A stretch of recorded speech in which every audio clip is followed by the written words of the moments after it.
Seorang pengarah syarikat didenda RM20,000 oleh Mahkamah Seksyen Air hari ini kerana gagal melaporkan suapan diterimanya berjumlah RM3,000 daripada seorang kontraktor projek tahun lalu. Hakim Elizabeth Payawan membuat keputusan itu selepas menerima pengakuan bersalah tertuduh Azrul Rizal Othman 47 tahun.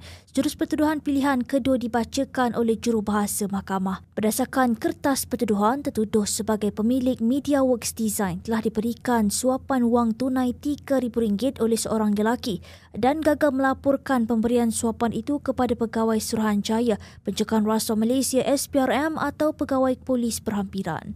Kesalahan itu dilakukan di sebuah kafe di Jalan Kota Fashion 1, Mukim Bukit Baru dalam daerah Melaka Tengah pada 18 September 2024. Mengikut fakta kes, tertuduh yang telah dilantik sebagai perunding bagi kerja membina sebuah kediaman teres satu tingkat di Tanjung Minyak bernilai RM1.9 juta telah meminta rasuah wang tunai sebanyak RM3,000 untuk diri sendiri sebagai dorongan mengesyorkan sebuah syarikat kontraktor untuk melaksanakan kerja berkenaan.